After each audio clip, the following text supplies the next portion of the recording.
podcast. I'm your host, Ryan. And I'm introducing Charles Rocci. Oh, Charles. I wasn't expecting you to be that enthusiastic. I see you've taken my show notes well. How are you doing, Charles? I'm just sitting here in my Snuggie, Yay! debating about which game to play as we're going to do this podcast. This podcast will be more crazier than the Katy Perry halftime show. Damn right. And speaking of very weird, disturbing things that happened in the Super Bowl, what in the hell was up with the little kid who it's like, at first it's like all cute and everything, and it's like, I'm never going to get a date. I'm not even going to get cooties. I'm not going to go travel around the world because I died at the age of 7. It's like, what? What was the commercial for again? I'm forgetting It's now, for, like, actually. preventing accidents, which... No, it was about getting life insurance for your kids just in case they died or something like that. I was like, this is so fucked up. That just affects the finances. It doesn't affect the goddamn security of their life. I was just like... Yeah, it's like, guys, we didn't come here for the Super Bowl to be depressed. Even though in the end, at least half of the audience was probably depressed. Mm-hmm. I'm pretty sure that happens at the end of every fucking Super Bowl. Let's be honest here. Yeah. Half the side is depressed, half the side is angry. Yeah. I love that George Carlin joke where it's about football, where it's like the differences between football and baseball, and he's like, in baseball, we're all going to get along and be happy with each other. In football, there's a 9 out of 10 chance that you're going to kill somebody, preferably a stranger. I'm gonna say, yeah, baseball fans don't usually, because I've seen baseball fans, like, get into fights at, like, games and stuff like that. You don't really see, like, huge riots or anything like that for, like, big games or anything like that. Oh, yeah. Baseball But is football, that's a different story. But anyway, it was still a good Super Bowl match, I gotta say so, because I really didn't care who won. It was fun, and the commercials were, some of the commercials were good, aside from the one with Kate Upton where she... Oh my god, those game for commercials kids. were the Yeah. worst. Oh yeah, they were Like, awful. I think the only one that I kind of like was The Liam Neeson one was pretty good. Yeah, Well, only like I was because saying. it catches you off guard. You're not expecting, like, Liam Neeson to show up and be like, I'm gonna attack you for beaming fucking Clash of Clans. In Clash of Clans. Yeah, well, they're all trying to rip off that free-to-play money, which makes a lot of dough. Like, they make a lot Evidently, of they could money. hire him to be in their commercial. And Kate Well, Upton, and all these other freaking people. Yeah, it's one of those things where I see the appeal of free-to-play, because it basically took over the handheld, which is why we see the 3DS and the Vita really not doing as well as they would have done. Well, the Vita ain't doing so hot because it doesn't really have a lot of games either.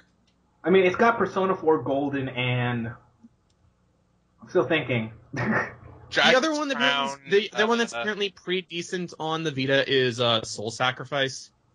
Soul Sacrifice is actually pretty decent. There's a few other games, to be fair, Yeah, but they're there's mostly a couple. lot of... It's like...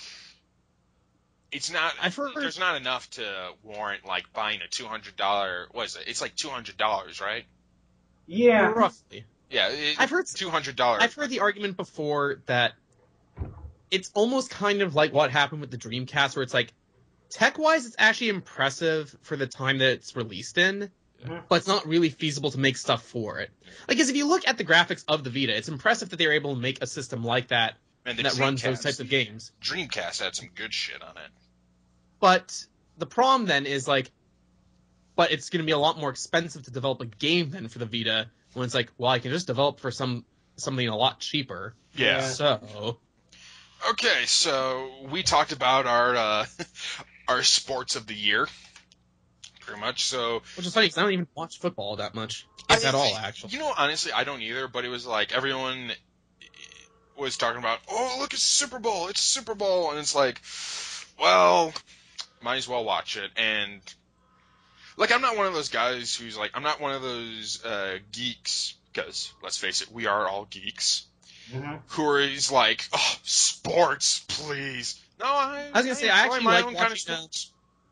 I actually like watching baseball and basketball. Like, those are the two I usually like to watch the most. Basketball is my thing. I like watching basketball whenever. Like, for me, I watch the occasional, like, football game with, like, Brazil or Colombia or, like, one of my home country teams play. Like, not my home country, but like one of those Spanish teams leagues, because I like the Spanish leagues. Nice. And I also watch the occasional like basketball and football game, but I mostly do it as like a social thing with my friends. I don't really watch sports by myself because I think doing that's kind of boring. Right. Yeah. Yeah. Yeah, and I kind of think like nowadays that whole thing of like, oh, if you're a nerd, if you enjoy comic books and video games and stuff, then you don't really go outside on the much. That's horse shit. That's crap, people. Yeah, I literally had a Super Bowl party with my friends who are not nerds, they're more sports nerds than anything else. But it wasn't like, oh, it's just a bunch of dudes. We had like a good amount of like gender diversity in that Super Bowl party where we were watching. What I was talking about is more like, just because you play video games doesn't mean you never ever go outside and play like basketball or whatever.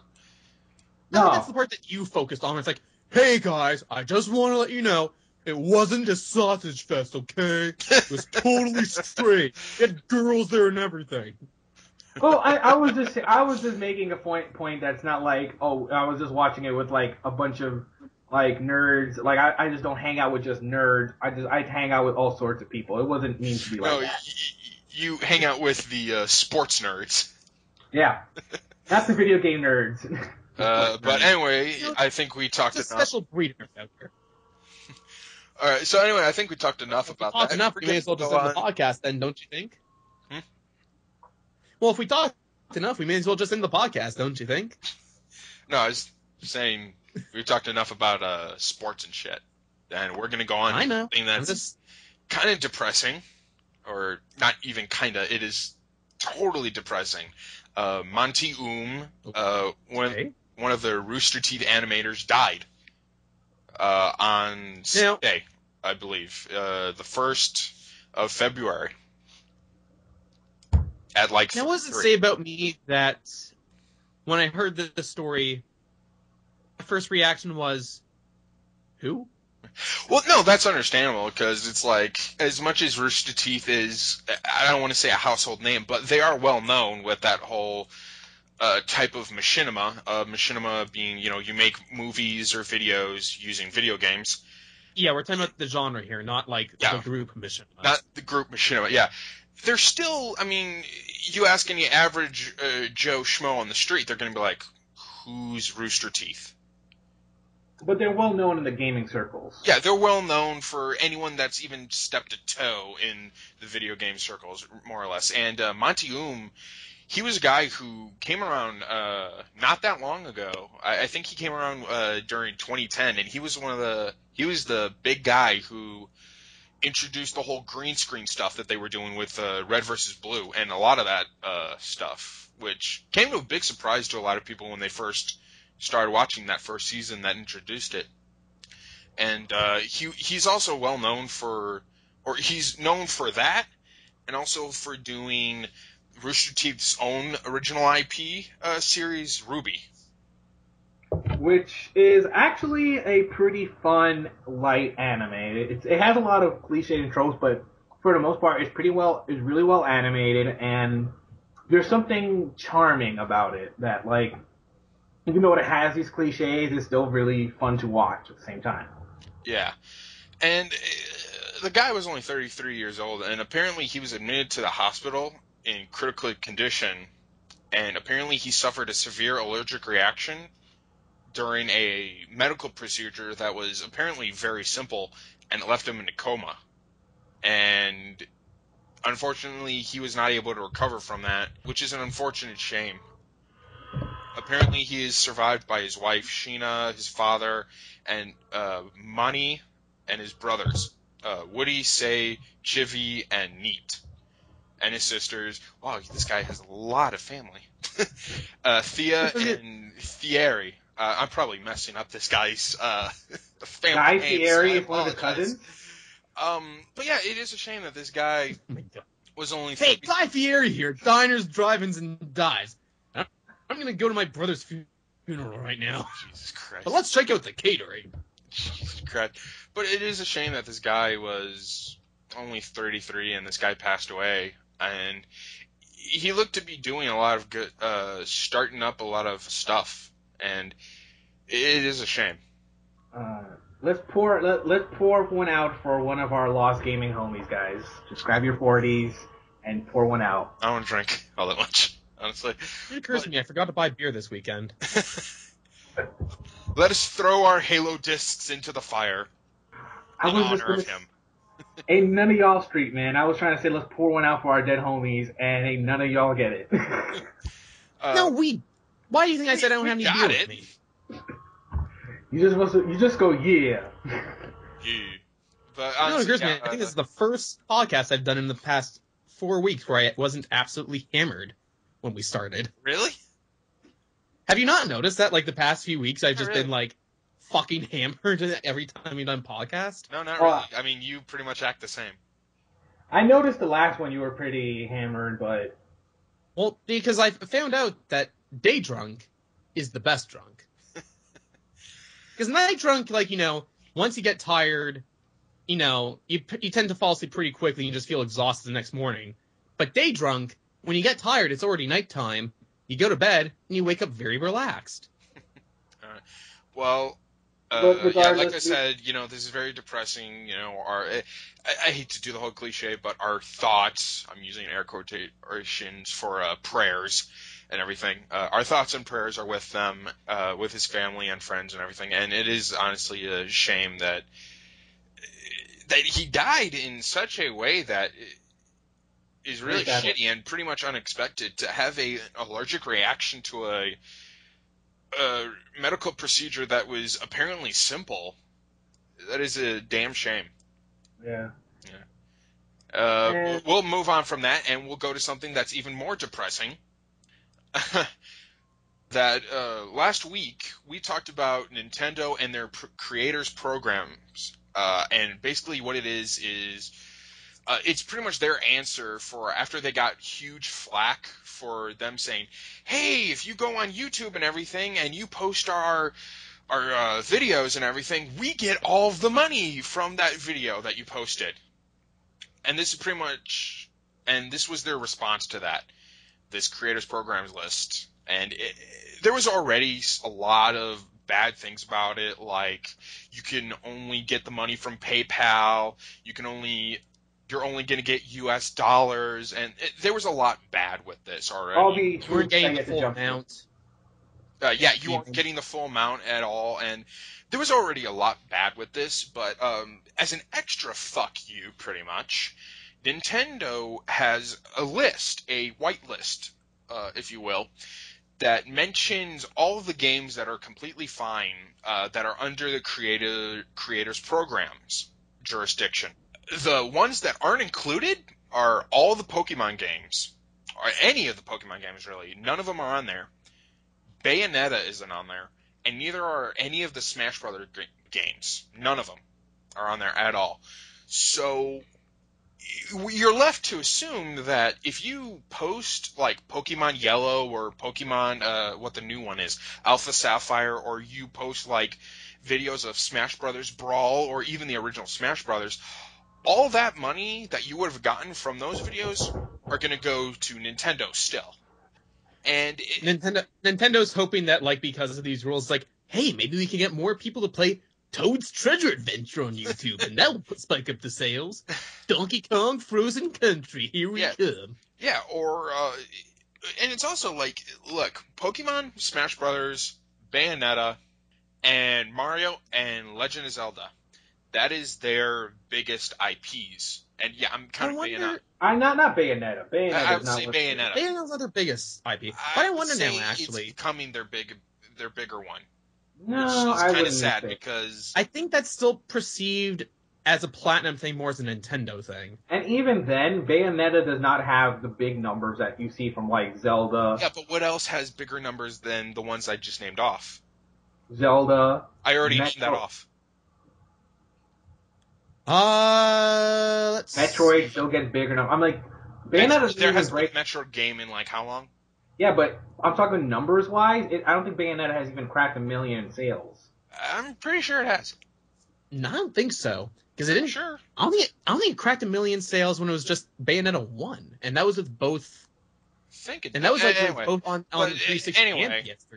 Yeah, I mean, this is pretty much a way of saying I think this is just their really elaborate way of being like, hey, if we fuck with you guys enough, you guys will totally be fine with us going back and saying, oh yeah, we're just going to take all the money.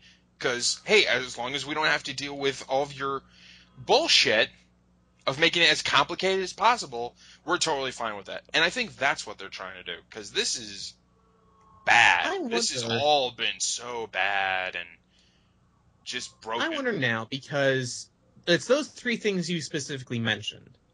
I wonder if maybe the issue more has to do with because I'm wondering, like, does Nintendo own all the full rights to the Pokemon series, or did they just own the game rights? Well, I know that Nintendo doesn't exactly make the games, that Game Freak actually does, and they're like a company under Nintendo, but I think it's more like I think it's more like a Naughty Dog Sony thing than it is like how Bungie used to be under Microsoft, I think. Well, because I'm just trying to figure out now, because Bayonetta, I can kind of get that one only because it's not specifically a Nintendo title. But then again, I'm not even sure if, like, Platinum Games would care about their games being played. But I wonder if they're trying to go for some weird rule about, like, well, we don't officially own these titles, so we can't give, coverage to this sort of stuff.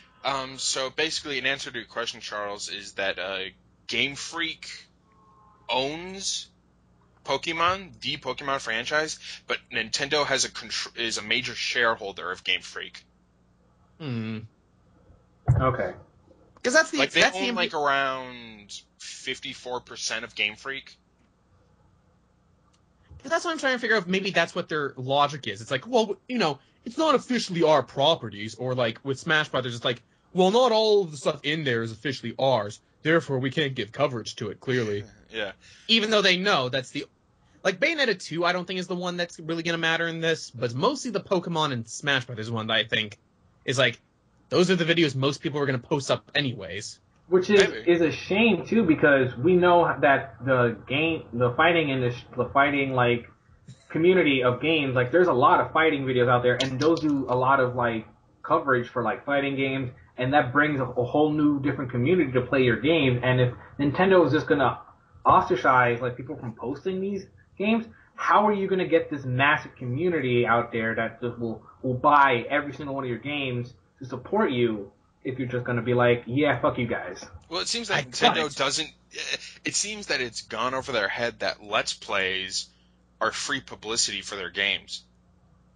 No, like, guys, you don't understand. It's gone right over their heads that it's like, look, you can get free publicity pretty much without having to do a single damn thing. All you gotta do is just let these people just play your freaking games. Ryan, you don't understand it. All they have to do is just sell more amiibos, and they'll be fine. That's all they'll have to do is bring in a new audience. No, they won't. The amiibos. No. They're getting that Disney Infinity audience and Skylanders. Ugh.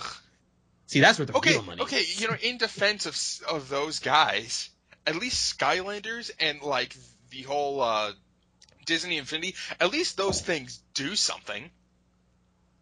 These amiibos, they don't do anything. I was gonna say, what is the point of the amiibos? I never quite got that.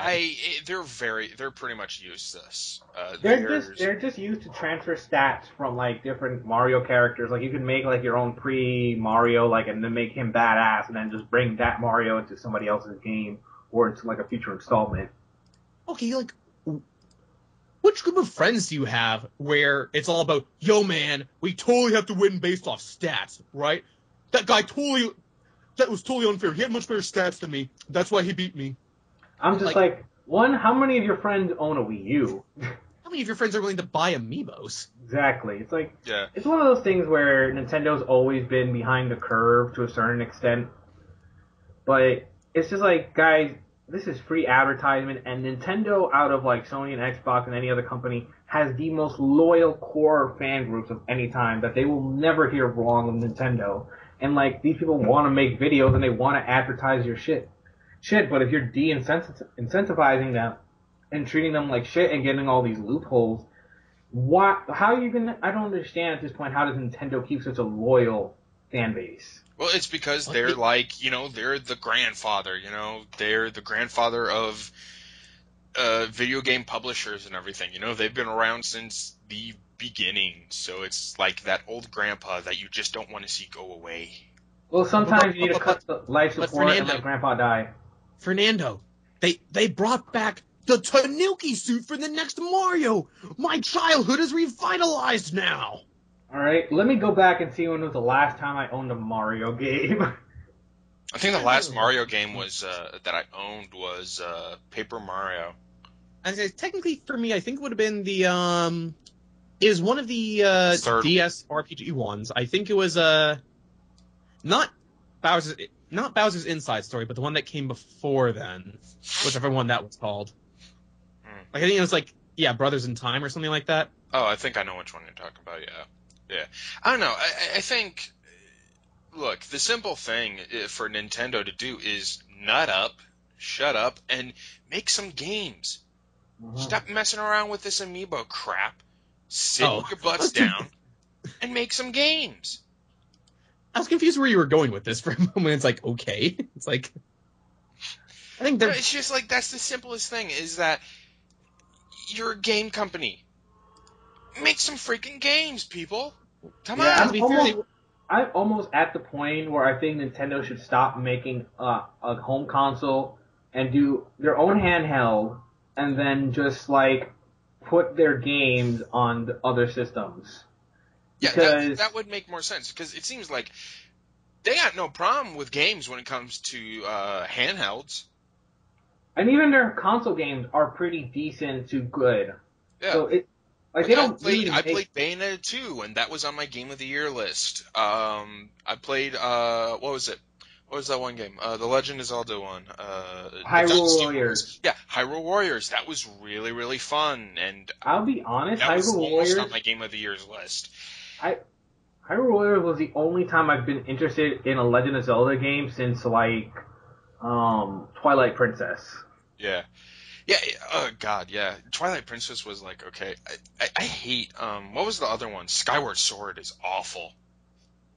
Twilight Princess is a good game, but it has a really slow beginning. It takes forever to get something happening in that game. I think the last Legend of Zelda I think it's been endemic of a lot of the Legend of Zelda games. Yeah. Ever since they started going to 3D, it's they had that same issue. It takes a while to get into. Yeah. I think the last Legend of Zelda that was really good. Majora's Mask. Maybe. You joke, but maybe. No, I'm being serious. I think that's the last best Zelda game I played. Because the problem with these Legend of Zeldas have been, they're still doing the same old formula, and Skyward Sword is a good example of that, where it's like, okay, we've had enough of this boring-ass formula and this repeatable crap, and honestly, it's bad. I was going to say, at least Wind Waker was trying to do something different enough while still maintaining the spirit of it. It just kind of failed in certain regards. Yeah. I think the problem with Wind Waker... If you guys ever listen to that dude, Ego Raptor, who was part of Game Grumps, he goes on he has a 30-minute video explaining why the older Zeldas were much better, and it's actually pretty interesting to listen to. Oh, I was going to say, I still maintain Link to the Past is my favorite Zelda game. Oh, yeah. I don't really like the Zelda game. Link to the Past is freaking great. I think that's one of my favorites. Which honestly, one was the one where... It's better than... Ocarina? Ocarina of Time, yeah. Ocarina of Time is one of those games that at the time it was groundbreaking, but it doesn't age well, and it's still, there's so many people that have done better things with that formula that it makes it hard to go back and play. It's a relic of its time. Yeah. And speaking of Zelda...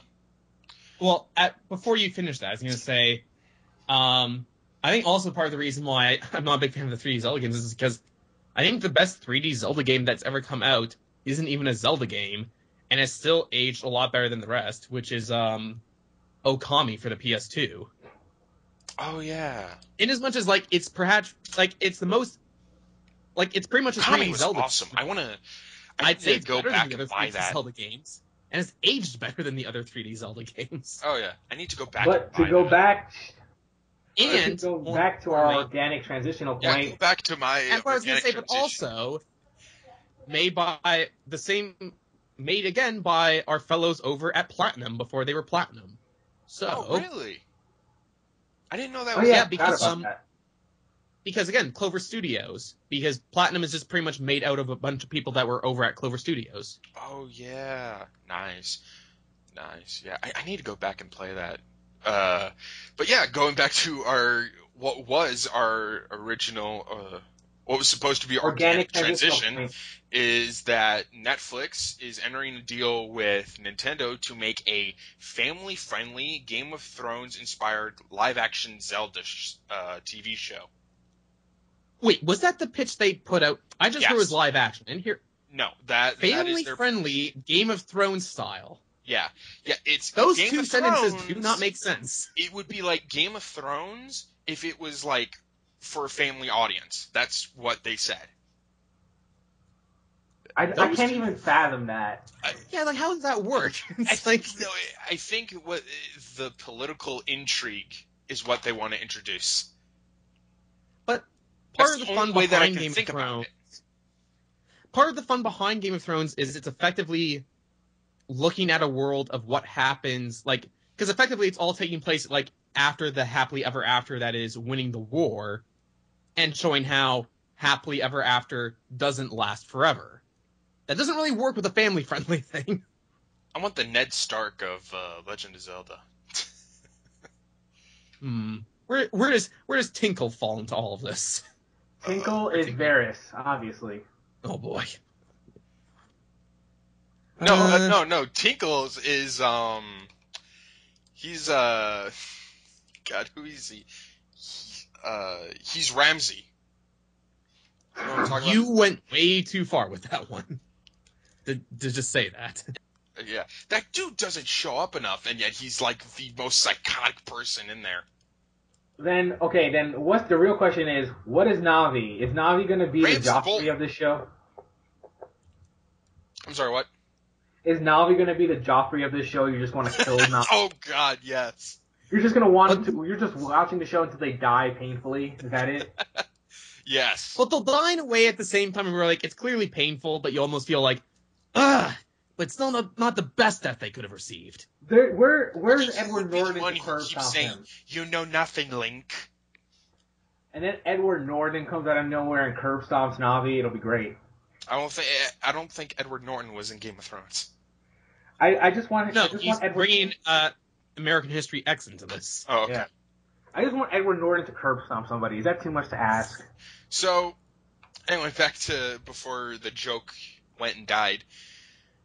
Yeah, Netflix is looking to make the show like HBO's Game of Thrones, only with a lot less sex and violence, and, in their own words, a more family-friendly production. But the real question is are they going to keep the incest? Like I said, family-friendly. That is family-friendly. No. Well, Ryan, it's just fun for the whole family, okay? Everyone's enjoying themselves. It's not really hurting anyone. And it is family members coming together. Yeah. Ew. Hey, man, don't diss it. Ew. You did a pun, really? I'll say this, though.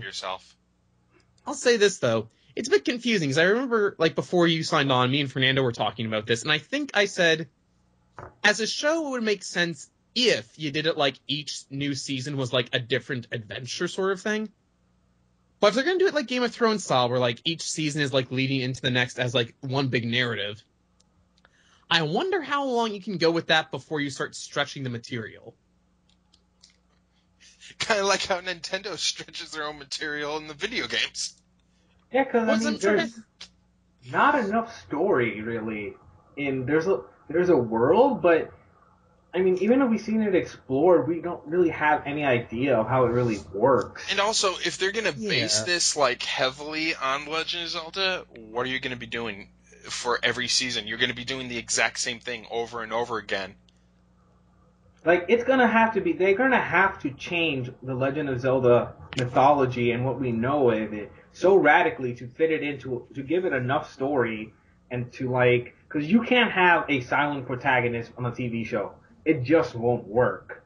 You're gonna have to give him... Oh, we're going to finally have the live action version of "Excuse me, Princess." It's just pretty much.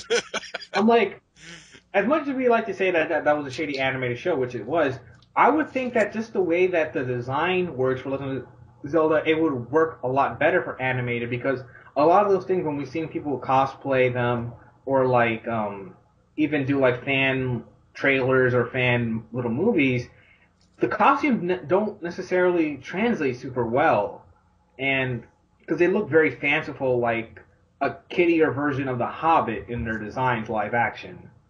Yeah, they're not the most complex costumes that work well in a live-action setting.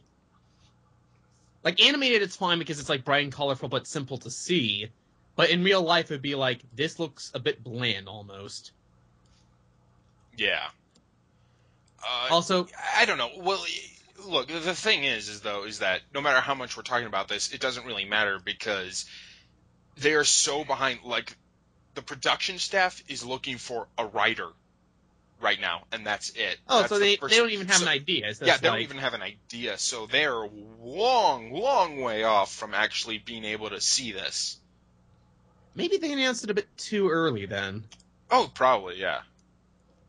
It's like I know Netflix can handle a lot of projects and like put them out at a good time, and they've worked with like they brought back Arrested Development for season 4, even though that was like very split on people liking it and disliking it. But I mean they pulled off miracles before, and I think they can pull this off. It's just one of those things where I worry how Nintendo is going to interfere more than anything else. Yeah, it depends on how much control Netflix is given on this. Like I think As I'm sorry. as you were suspecting, you may think they may just be like sitting back going, oh, we'll take the profits, but you do whatever you want. Sort of. Yeah, I hope they do something like that because as much as we like Nintendo or dislike Nintendo, I think all of us can agree that Nintendos are not masterful storytellers. No, I mean, No. that's never been their intention, to be masterful storytellers. It's been always, put in the easiest cliche or, trope that we got and just let people have fun with the gameplay. That's always They created what the it is. mechanics before they created the mechanics first and then let the story come out of the mechanics. And back then, where you couldn't really make huge, complicated stories with the Video game characters. Well, not with the video game characters, but with the consoles that they had, because you really couldn't do much except just straight gameplay. Yeah, you weren't really expecting a huge, complicated story for a while. Yeah, and Nintendo never grew out of that level of storytelling, to be honest. I just realized something. I'm not sure if you two remember this, but do you happen to remember which came out first?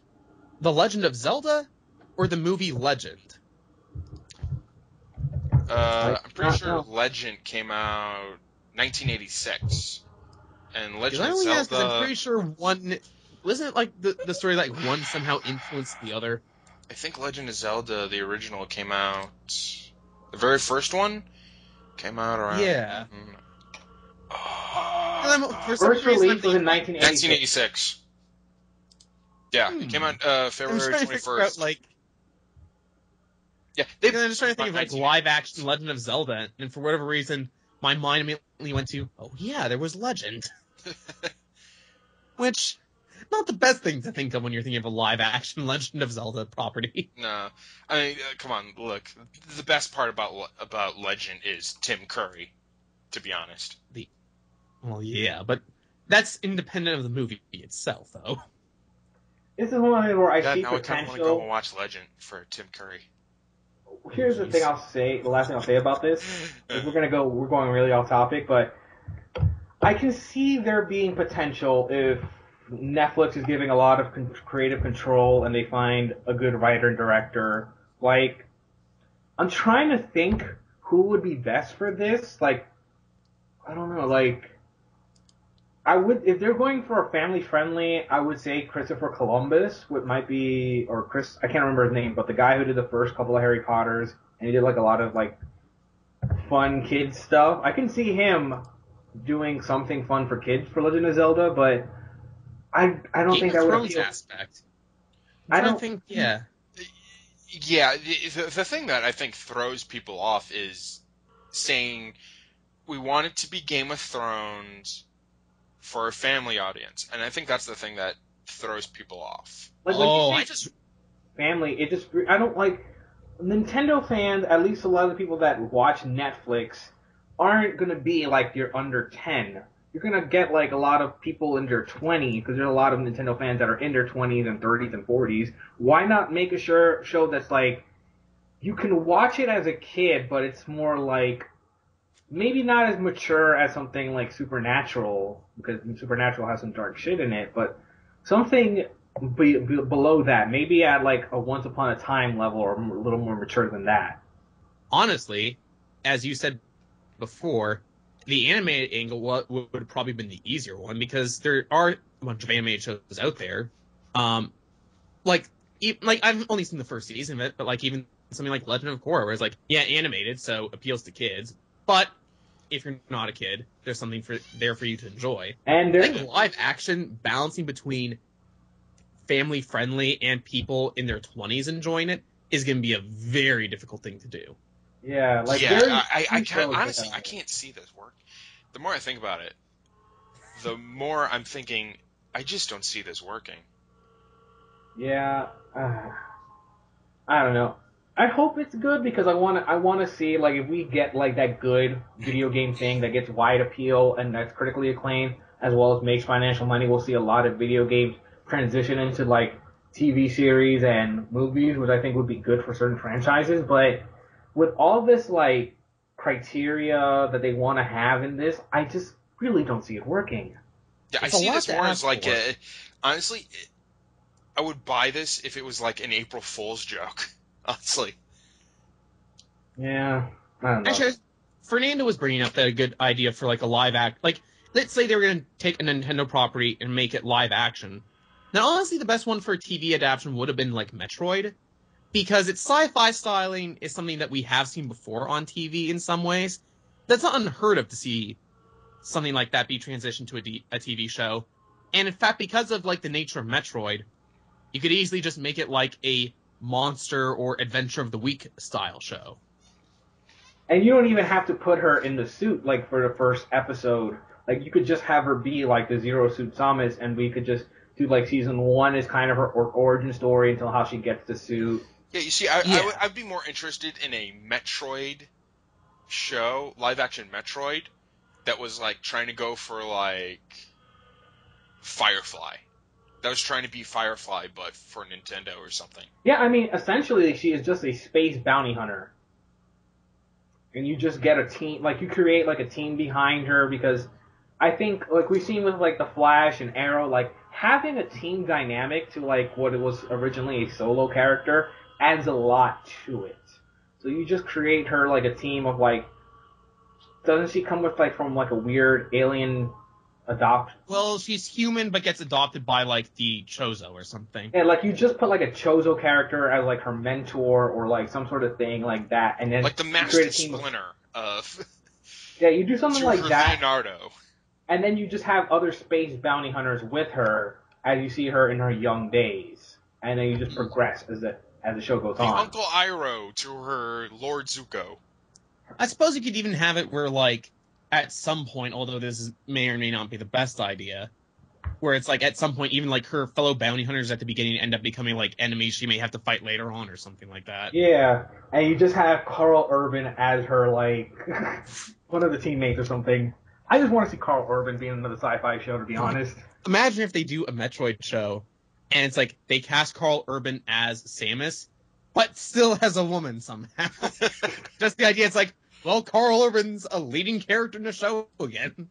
And they make Michael Ealy his love interest. Ew. God.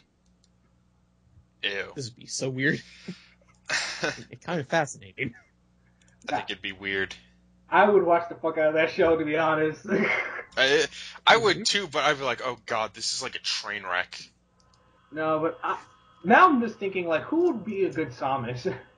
Who's the chick from Gone Girl? No, wait, Rosamund Pike would be good, but I think Emily Blunt would be great as Samus.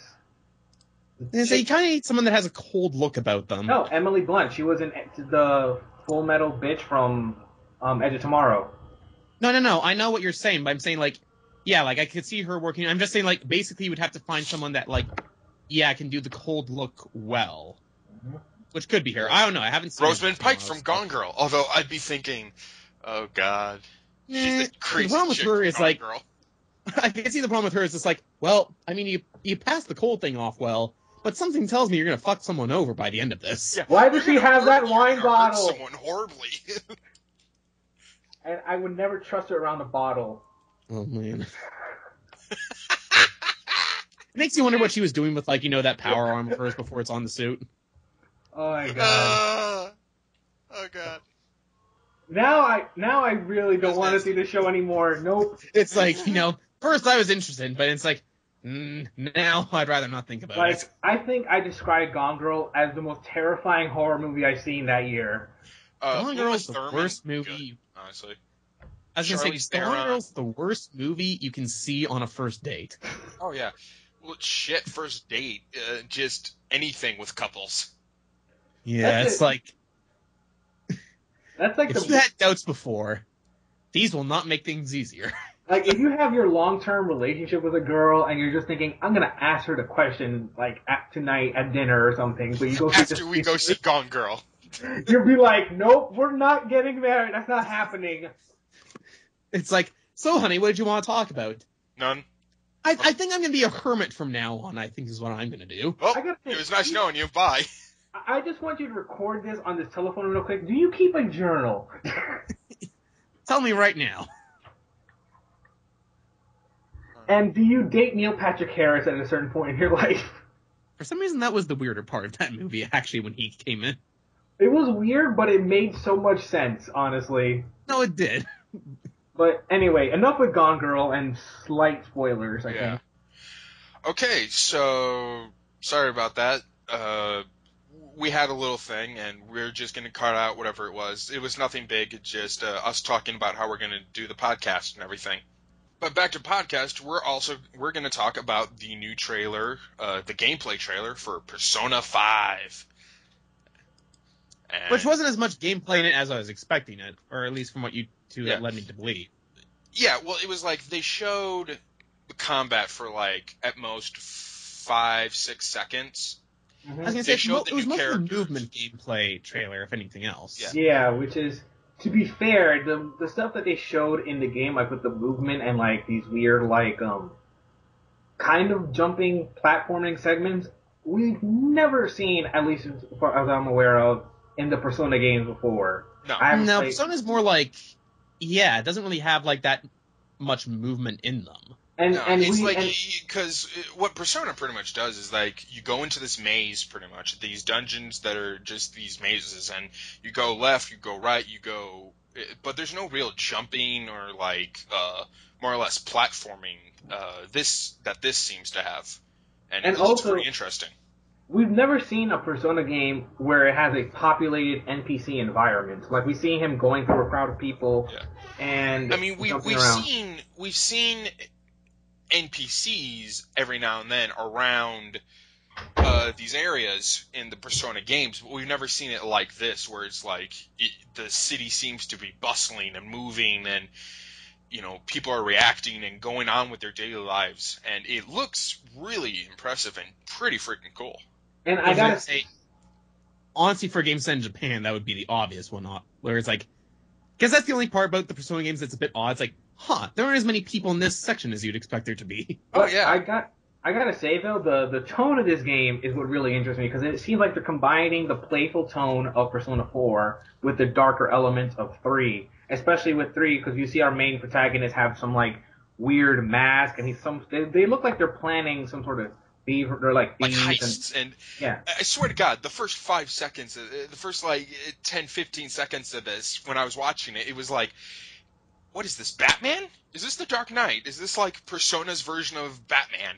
Because like it opens up with like, here's Tokyo, the city, and here's all these rich people in this building, and there's this person in black doing these dastardly deeds and everything, and it's like, what is going on? Like, and to be fair, like the design of our main protagonist, for what we assume is our main protagonist with the mask and like the black suit, that's a common like anime thing we see in a lot of Japanese stuff, where they have the masked black thief. Oh yeah, and it looks like there's so many things going on here. Well, I was gonna say, with the mask, I get the impression maybe that's what they may be doing for like Because it's not like you actually see them like use personas or anything like that. But I'm guessing maybe that's what the mask is supposed to be now. Also, That's technically what they are. Maybe, They're supposed to be like, the what mask we of your saw- personality sort of stuff. What we saw for the most part was just what I assume to be the normal attacks, because your personas in at least 4, I didn't play 3, at least I don't think so, but I played they most Persona 4 Golden and I played Persona 4, and the personas would only really show up when you used your abilities, like your magic attacks. Same with the 3.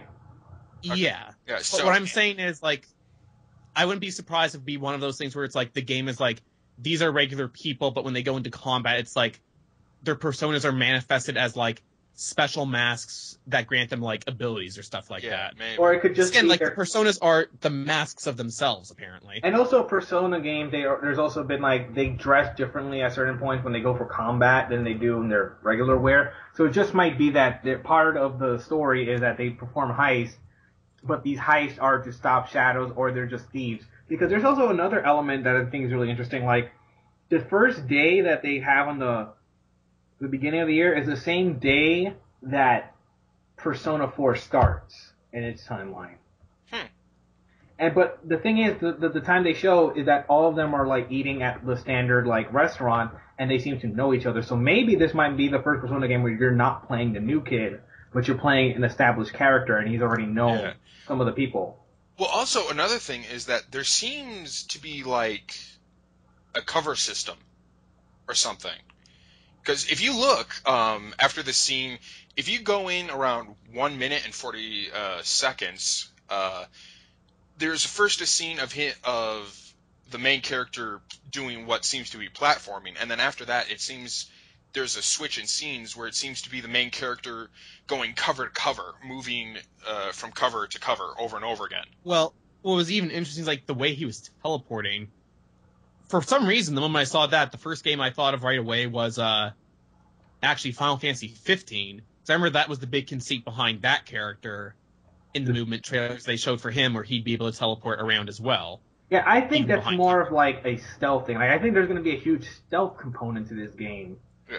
Which This definitely surprising. seems to be... These have done before. Yeah. In fact, Persona had a similar thing where it's like if you sneaked up behind the enemy and then attacked them before they attacked you, you would get the advantage. Yeah, that's been a common thing, but it's one of those things where like they never had it so mechanical. It was just like, oh, just walk around them and then stab them in the back. It wasn't like, oh, here's a cover mechanic and like you have to platform through these things in order to hit somebody. Like we only ever saw really one glimpse of like the traditional like turn-by-turn combat, and from what I've seen, they still have like the critical hit where all your teammates attack.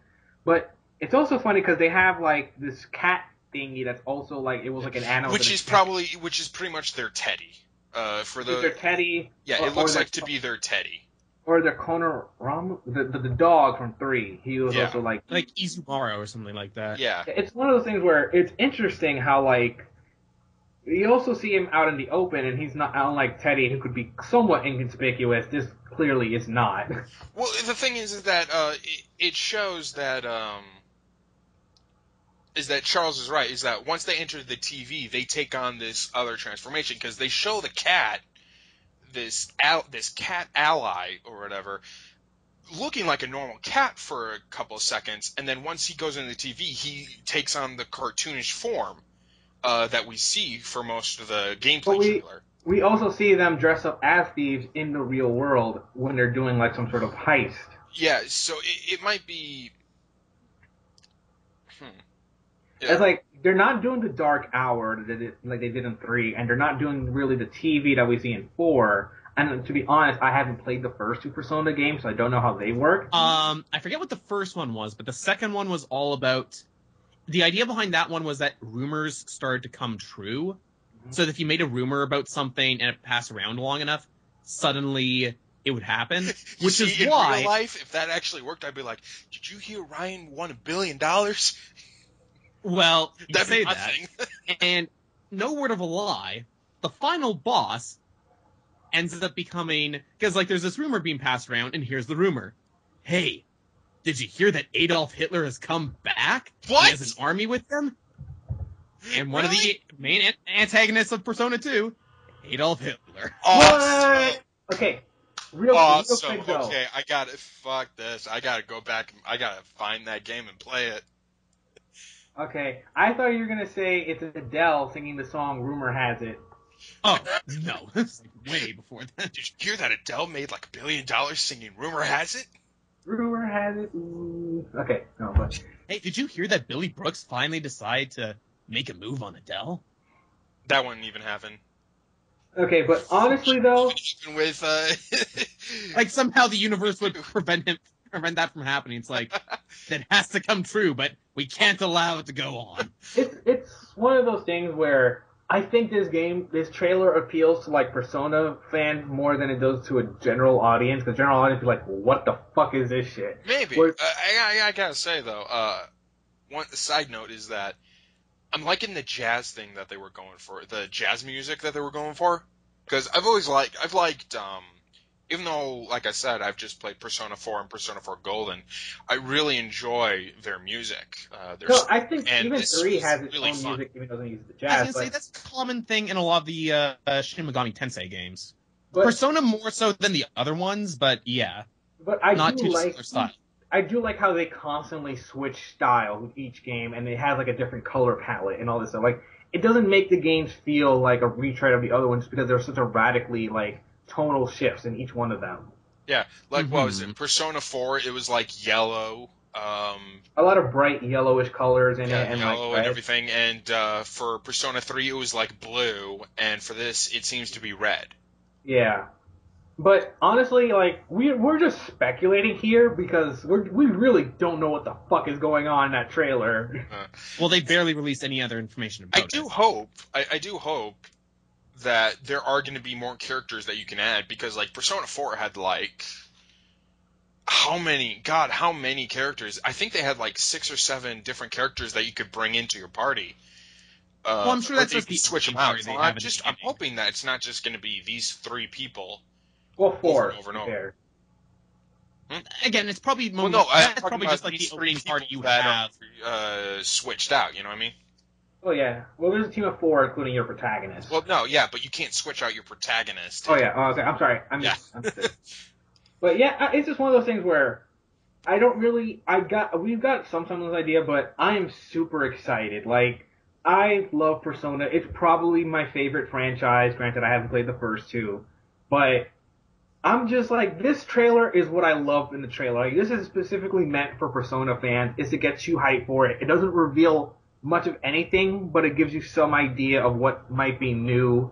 And I just could not be happier. I've seen people talk about it on Rage Select, and people of Rage Select are like, you know what? I just after this trailer, I'm like, this is my game of the year right here. Yeah. You know what's going to be really great about Persona 5? Grant's going to play it. You see, I'm afraid for Grant because I don't give a shit if Grant doesn't like the game because Persona, I love Persona. Persona games are weird to get into, especially if you're not into They're that hard genre. to get into because they don't really fully start until like you're an hour in. Yeah, they're they just very start. long. Yeah, so if Grant does not like Persona, I could care less. But No, I can't wait for him to be like, why, Jeff? Why are you torturing me with this fucking game? and Grant and Jeff is like, this game is really good, Grant. And then he starts telling him about the dating part, and Grant just looks at him like, if there's any game, I want a video of Grant's face just playing it. Oh yeah, a reaction video. Oh, I would totally go for that. Just not even Jeff, just Grant's face.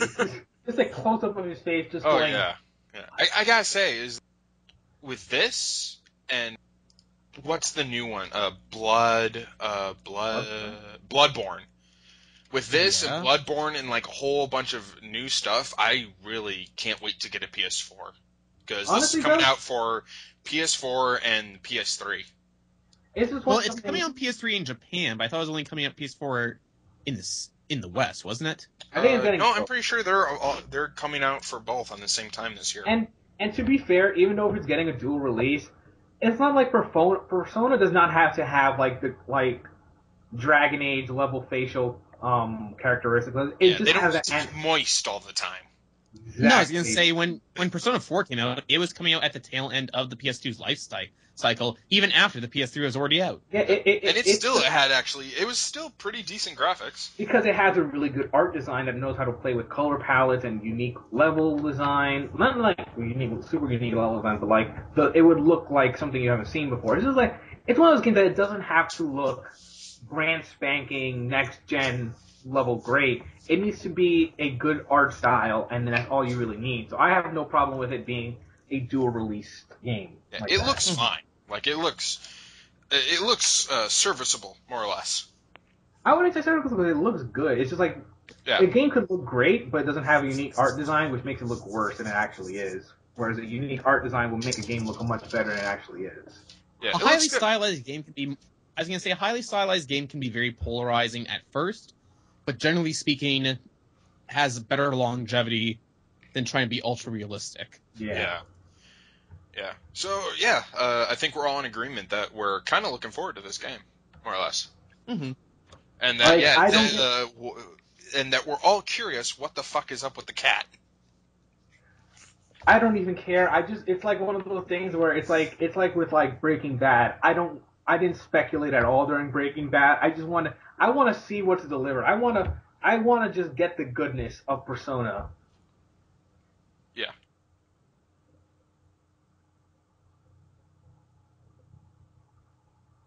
Hello? No, we're still here, just no one said anything. Okay, I was like, did I just get disconnected? Anyway. No.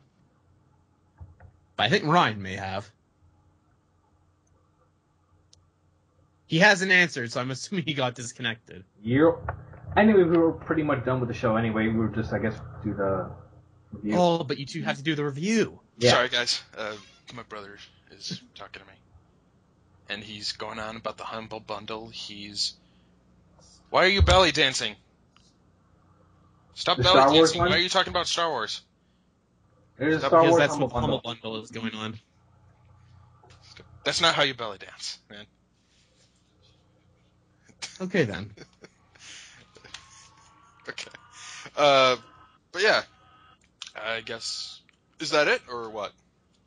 Well, you two still have to do the review. And we also need to sign off. Yeah, okay. So wait, am I gonna include the review with the podcast, or am I gonna have to do its own separate thing? Do its own separate do it thing, how and then you when you want. post it up, just post both at the same time.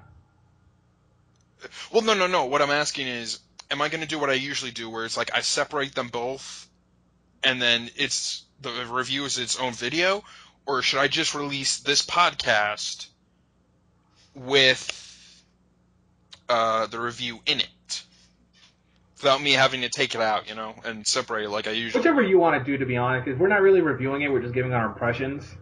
Okay, it's only because if it's gonna be like 5-10 minutes, I might as well, because this is already short. This podcast, it's probably like 10 minutes, not 10 minutes. It's already like probably only an hour long. So Let's yeah. put it in here. Fuck it. Yeah, I'll probably leave it. Alright.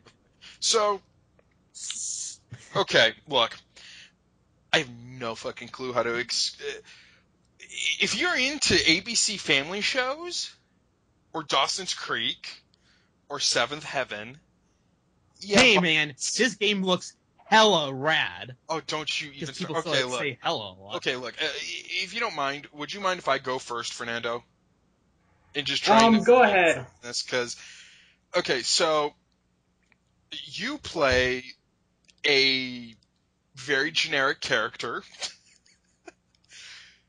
that I have no idea how to talk about this, because really it's.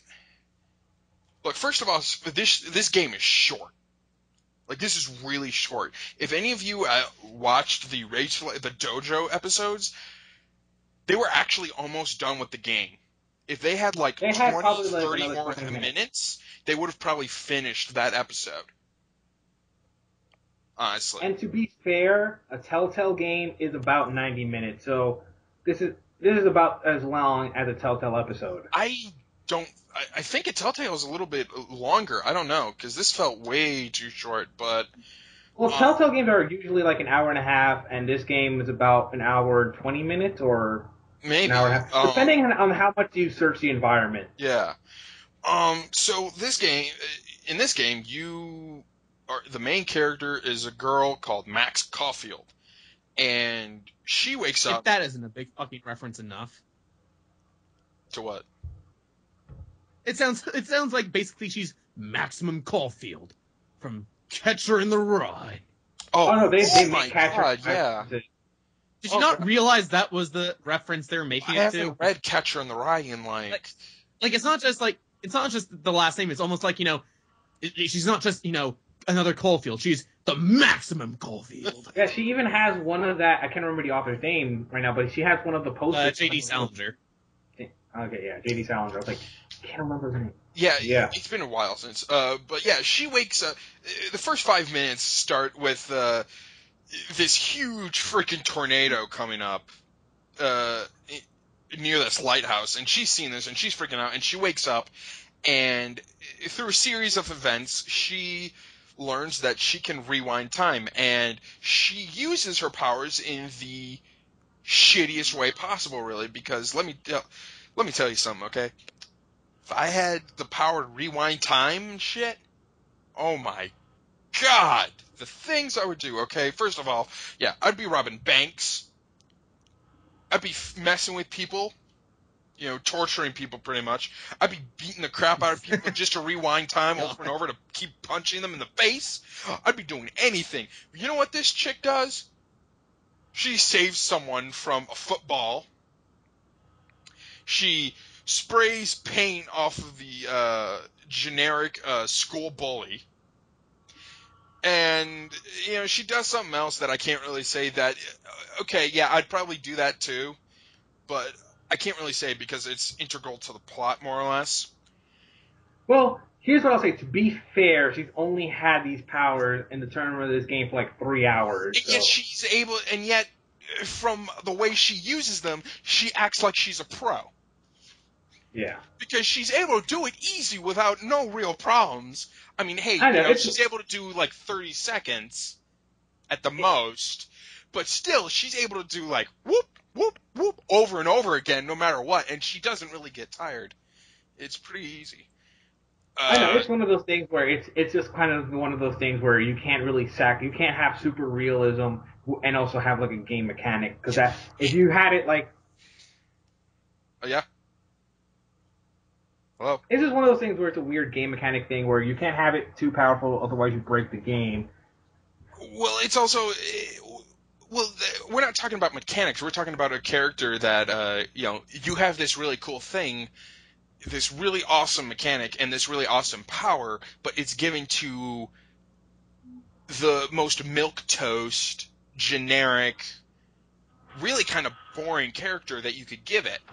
Because, honestly, if this power had been saddled with the other character, Chloe, the blue-haired chick, this could have been a lot better. Or this would have been more interesting, because Chloe is by far the more interesting character. She's still the same tropish character, she's the rebel girl who has a shitty father, or, no, stepfather, and, she hates her home, she wants to leave town, and... it's still the same generic tropes, but it's the more interesting ones than the main character has, which is, the boring, I don't know if I can stand up for myself unless it's right, or, I'm usually really quiet, I'm really kind of nervous, I don't know what to do around boys, kind of generic trope.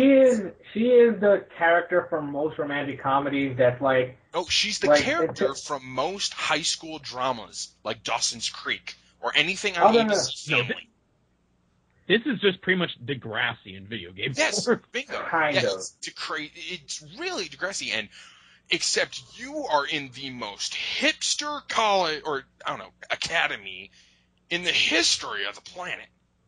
Wait. This is telling me academy. You're telling me an art school is hipsterish? What? Okay, no, but this is hipster on top of hipster, on top of hipster, inside of a hipster canola. Are you sure this school just isn't in San Francisco? Oh my God, this would explain everything if it turned out it was in freaking San Francisco. But no, it's like, okay, right off the bat, you get this teacher who, he doesn't have the normal glasses. He has those freaking those white Ray-Ban glasses. Oh, the Ray-Ban. Yeah, and he starts talking about like, hey, now I know you don't want to hear the old man speech. You're 30 at most. You are your early 30s. Actually, that was You're the part that was young, weird, fool. because he looks like he's in his 30s, but then I distinctly remember she saying, oh yeah, he was a very prominent photographer in the 90s, and it's like, how old is this guy? Yeah, it's like how old. I feel that the way that they wrote this, whoever wrote this, they were trying to get in the mind of teenagers and what it is like now, but in their own weird way, because I think the writing process was like, hey, if I add hella into the sentence, it'll make them sound more hip and teenagerish, or rad, or cool, or bonanza, or yo. If I add more of this into it, they'll be more like teenagers. Look, I left not college. I left high school like 2-3 years ago. High school wasn't anything like this, okay? I don't care what you say. High school was not this. It wasn't everyone dressing up as hipsters. It wasn't people talking about hella cash. It wasn't people talking about the bomb or whatever it is. It feels like an adult trying to get into a teenager's mind, and they're failing horribly. Like, again, like Degrassi or Dawson's Creek or whatever. And there are people saying that this is pretentious, and I can kind of understand what they say when you're saying that, but also it seems that this main character, because I did a test or an idea, and basically what it was is when she started talking about these photographers and how it's like, oh, I love this photographer because of this art, this style of photography that she does. I switched out with either Alfred Hitchcock and his style of work, or I switched it with Hideo Kojima and his style of work to see if it was really pretentious. And if you switch things that you're interested in more than the photography, it's not really pretentious. It's more this milquetoast character that has this one big thing that she likes, and it could have easily been something that if it wasn't photography, it could have been video games. If it wasn't video games, it could have been a certain, it could have been like literature or film. So I don't really think it was as pretentious as people were exclaiming, more or less. I think it's just because a photography love is by itself seem kind of pretentious that we add that to the game. And to be fair, it's just somebody really passionate about a form of art. Yeah. Well, like I said, if you had switched out photography for film or literature or video games or whatever, I don't think people would have said that it was pretentious as much. You know what I mean? Yeah. Yeah. And the other thing that I gotta get straight first off is I've been hearing a lot of people say that this is like Gone Home, that this is like Gone Home, and people, this is nothing like Gone Home. Like whatsoever. For one thing, it has more gameplay than Gone Home. What? I said, for one thing, it has more gameplay than Gone Home. yeah, it has more gameplay than Gone Home. You actually play as a character where the story's happening around them instead of someone that's completely irrelevant to the story. Well, like if you want to say this is as close to Gone Home. The only way it's close to Gone Home is that you have two female characters in the plot, and that's as far as it goes to being like Gone Home. Because these people aren't in a lesbian relationship. They aren't they're not in a romantic relationship at all. They're friends, and that's it. Although, if I remember correctly, last week you were saying they were. Well, no, I said I thought they were. No, I said that I thought they were, because, like I said, people were saying, "Oh, this is like Gone Home." And what's the one thing that everyone talks about when it's about Gone Home? It's about the two female characters that were in it being in a romantic relationship, and that's all anyone ever talks about. That's the only thing that people talk about when they talk about Gone Home. So when you say, oh, this is like Gone Home with Telltale, I'm thinking, okay, so it's a romantic relationship between two girls with Telltale gameplay. At least that's what I came from it. And it's nothing like that at all. But it doesn't seem like that's what it is. It just seems like it's... No, it's not. Like I'm saying, it's not weird... anything like Gone Home. So those people who are saying it's like Gone Home, they're full of shit. And, yeah, I gotta say, the best thing about this whole thing is by far the time travel mechanic, because you can rewind your choice. You can go back in time and do a different outcome, and it's kind of interesting to see what these outcomes do, or what the outcomes of these choices are, and what the difference is between this, because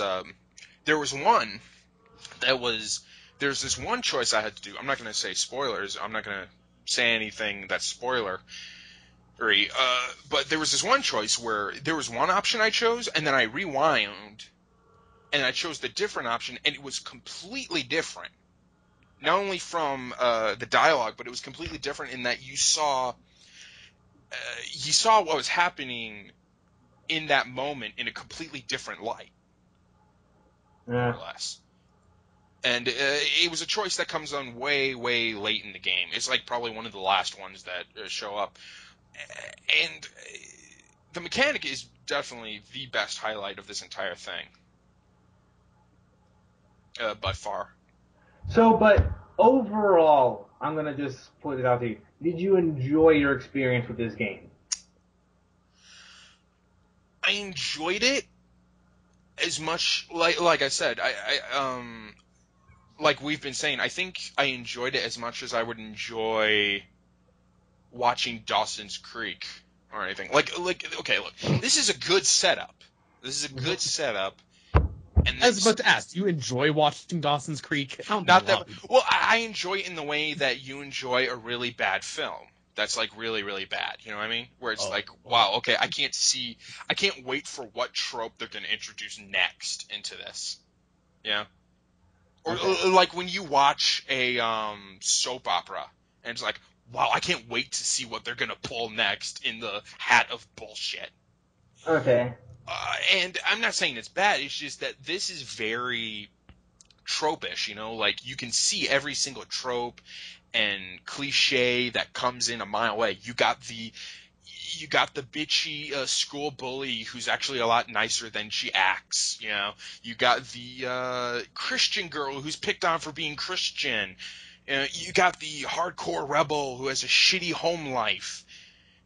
Yeah, you got the good. You got the stern black principal that's not going to take any shit from no one. Nope, exactly. You got not really. You got the 30-year-old good-looking white teacher who says he's old, but at most he's early 30s. Now listen to me. I'm going to be hip with you kids right now. Yeah, You know- you got that shit too. Actually, there's a funny thing where they had that. I don't know if you guys ever seen Veronica Mars, right? I don't think I've ever watched the show. No, Okay. I hear good things about it, but It's funny because they have a teacher that's kind of like that teacher in the show, but it was played by Adam Scott from Parks and Rec and Was Party it? Town. And Awesome. there's something kind of insinuated that character did with another student, which Adam Scott's character did with another student. yay. Okay. Well, yeah, I've heard good things about that show, honestly. It's a really good show. It's one of those shows that the first season is great. The second season, it's really good, but not as great as the first. And the third season was when the network kind of screwed with them, but there is some good parts in it, but it's not that good. And the movie is kind of fan service for the fans. Like, you really like it. Yeah, that's what I hear most of the time. It's like the first season's good, second season is good, third season's not all that good, and then the movie's pretty much fan service. That's what I've been hearing a lot. But it's a really good movie nonetheless. Like, it's fun. Yeah. But here's what I think we agree. I see all the problems you did, but there's some part of me that like a bad soap opera that I kind of just got into. Well, no, that's what I'm saying. Like I said, it's a bad soap opera, or it's like the generic soap opera, but you can enjoy it.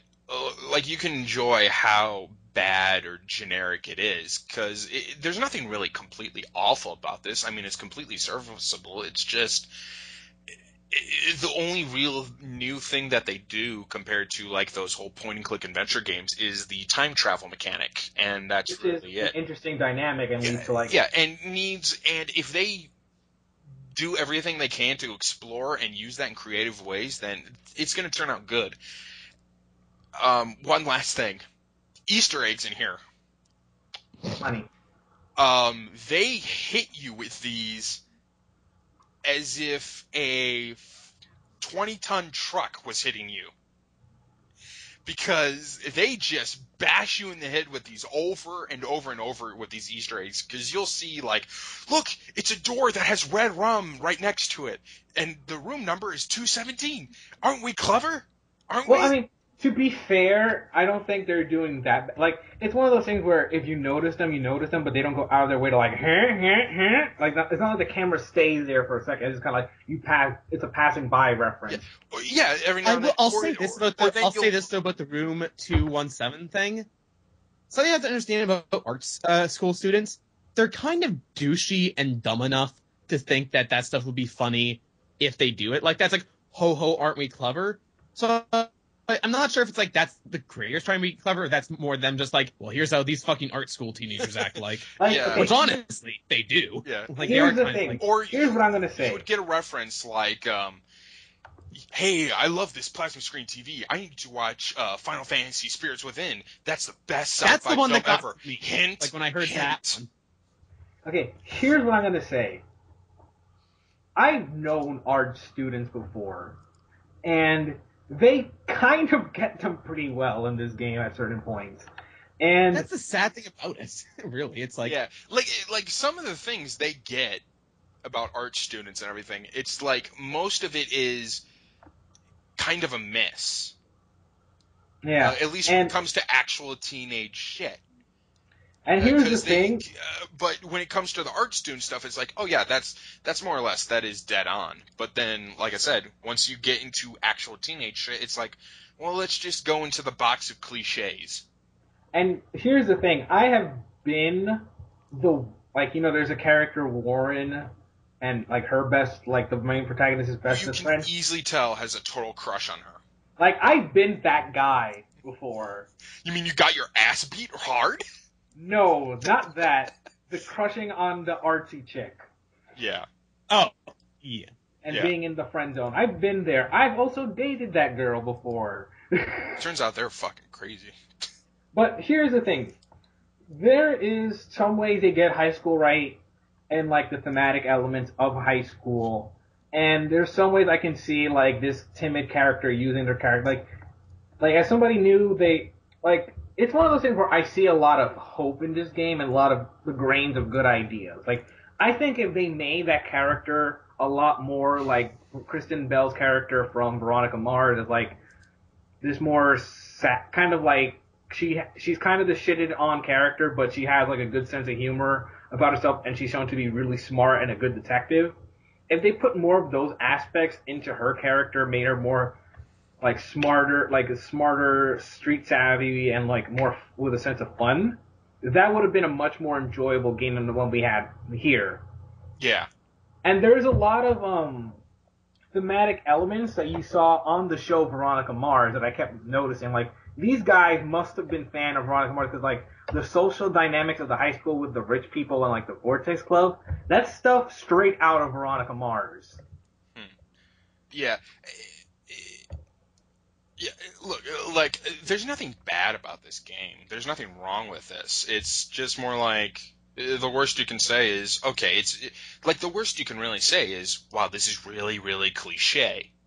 Like, that's the worst you can say about this, is like, wow, I can see, this story isn't really more or less strong. Like, the biggest thing is the freaking tornado, and which to be fair, we don't know, like, the main mystery parts, like that, and another mystery of, like, a missing persons. Yeah. We see more of that. That stuff is less cliched, but it's but you can kind of maybe figure out, you can probably figure out what's up with the tornado. Because I'm pretty sure even Jeff, or it was Grant, who right when the first minute that they saw the tornado, they probably guessed what the twist was going to be. Yeah, but it's one of those things where I want to see where the game goes.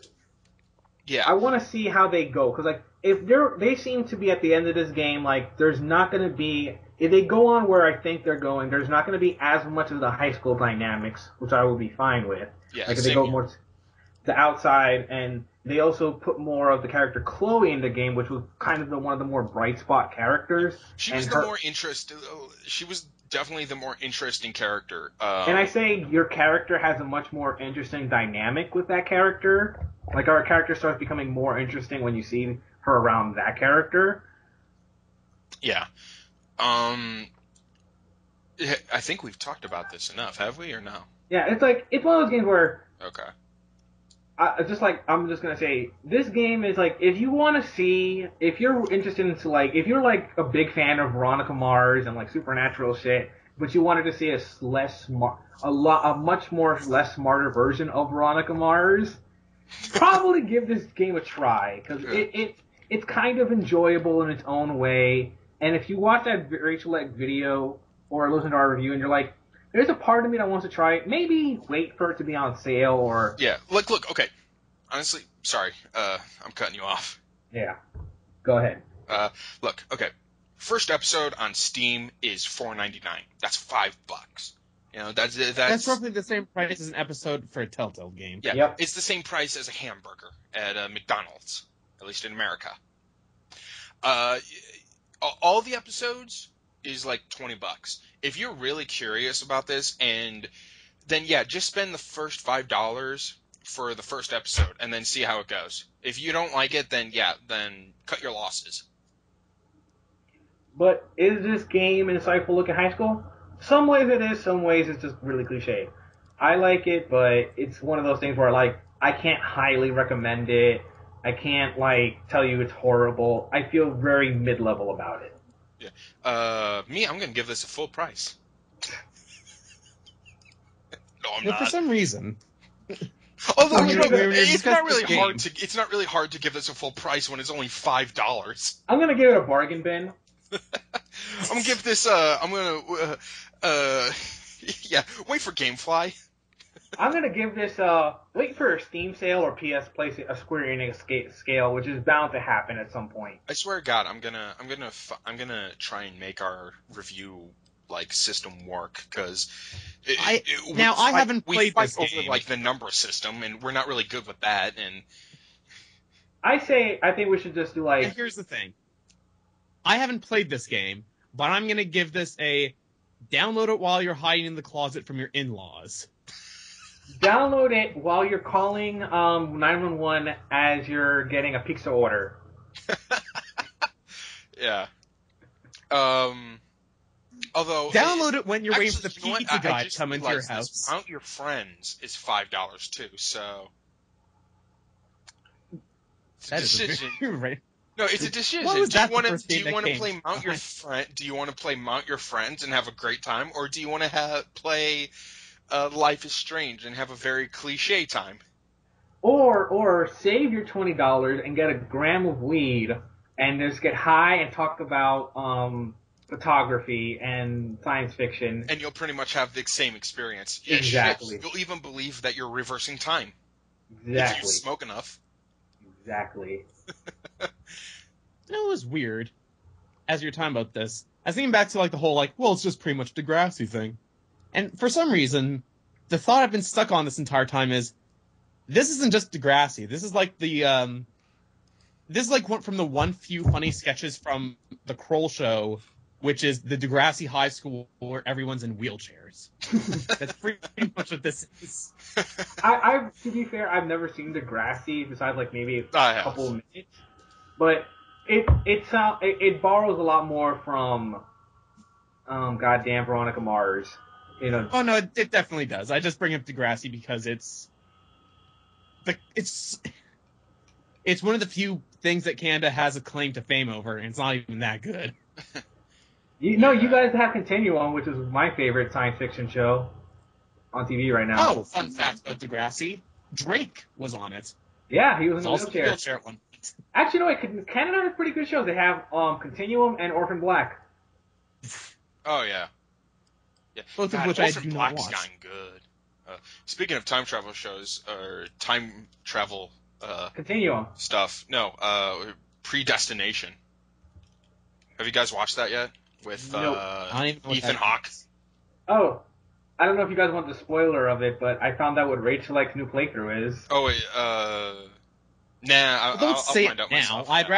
I'd rather watch it myself. Thank you very much. Yeah, me too. Please don't say it. I'm not gonna say it.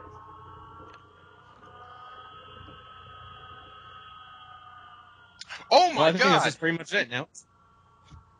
Oh, hold on. Don't say anything. Let me check. I'm joking. Sorry, I thought we were about to do a sign off and then we could check it out. Or... Yeah, let's do a sign off because I'm pretty sure. I think the new time I'm gonna try and set these up or post these is either gonna be Tuesdays or Wednesdays. Let me see. Do Wednesdays, because Wednesdays is when they show the first part of a video, so we'll get the most hits. Yeah, I might do that, yeah.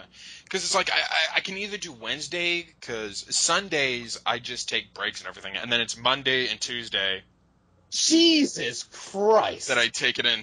Yeah. Yeah, I'm seeing it too. Oh, Are they God. actually going to be doing this? This is going to be long.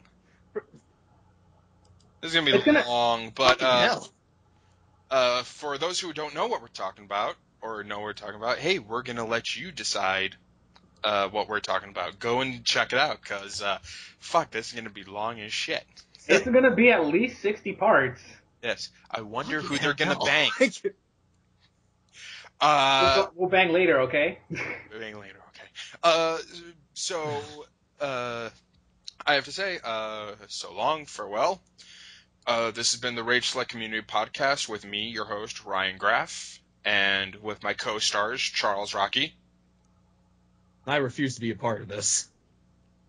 Yeah, that's kind of hard to believe since you've been here since, like, God knows how long, since the beginning.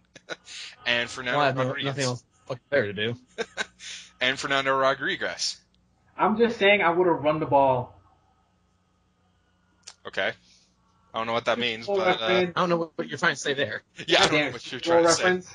Instead of passing it, never mind. Oh, okay. All right. Oh, fucking Super Bowl. Right, yeah, it took us a while, because Lame. we were only talking about Really this for a couple of minutes. On airline. I know. I was bringing it to a circle. We talked about it at the beginning of the show, and one more reference at the end of the show. Wow, this just went full circle. Listen, Fernando. This Okay. is a super cool podcast, okay? We're not be talking about that sissy football. We're talking about, like, cool things, like The Legend of Zelda on Netflix. Because we all know video games get you laid all the time. Well, if you're the one making them, Well, maybe. if you get the dumb, I guess if you get the dumb artsy chick, yeah, I'm sure she would Yeah, be if willing you to get the go along with artsy it. chick, like in Life is Strange. Or, like, with me wearing that Mass Effect shirt. What? Okay, everyone, goodbye. Another circle. All right, goodbye.